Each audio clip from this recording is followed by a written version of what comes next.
किसी नगर में हरिदत्त नाम का एक ब्राह्मण निवास करता था।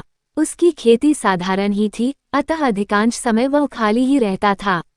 एक बार ग्रीष्म ऋतु में वह इसी प्रकार अपने खेत पर वृक्ष की शीतल छाया में लेटा हुआ था। सोए सोए उसने अपने समीप ही सर्प का बिल देखा। उस पर सर्प फन फैलाए बैठा था।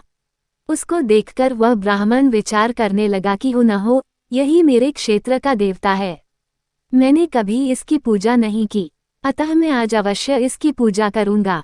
यह विचार मन में आते ही वो उठा और कहीं से जाकर दूध मांग लाया। उसने एक मिट्टी के बर्तन में रखा और बिल के समीप जाकर बोला, हे क्षेत्रपालक, आज तक मुझे आपके विषय में मालूम नहीं था, इसलिए मैं किसी प्रकार की पूजा अर्चना नहीं कर पाया। आप मेरे इस अपराध को क्षमा कर मुझ पर कृपा कीजिए और मुझे धन धान्य से समृद्ध कीजिए।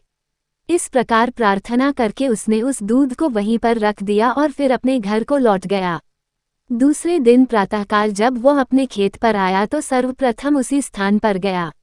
वहां उसने देखा कि जिस बर्तन में उसने दूध रखा था उसमें एक स्वर्ण मुद्रा रखी हुई है। उसने उस मुद्रा को उठाकर रख लिया। उस दिन भी उसने उसी प्रकार सर्प की पूजा की और उसके लिए दूध रखकर चला गया। अगले दिन प्रातःकाल उसको फिर एक स्वर्ण मुद्रा मिली। इस प्रकार अब नित्य वह पूजा करता और अगले दिन उसको एक स्वर्ण मुद्रा मिल जाया करती थी। कुछ दिनों बाद उसको किसी कार्य से अन्य ग्राम में जाना पड़ा। उसने अपने पुत्र को उस स्थान पर दूध रखने का निर्देश दिया। तदनुसार उस दिन उसका पुत्र गया और वहां दूध रख आया। दूसरे दिन जब वो पुनः दूध रखने के लिए गया तो देखा कि वहां स्वर्ण मुद्रा रखी हुई है। उसने उस मुद्रा को उठा लिया और वह मन ही मन सोचने लगा कि निश्चित ही इस बिल के अंदर स्वर्ण मुद्राओं का भंडार है। मन में यह विचार आते ही उसने निश्चय किया कि बिल को खोदकर सारी मुद्राएं ले ली जाएं। सर्प का भय था, किंतु जब दूध पीने के लिए सर्प बाहर निकला तो उसने उसके सिर पर लाठी का प्रहार किया।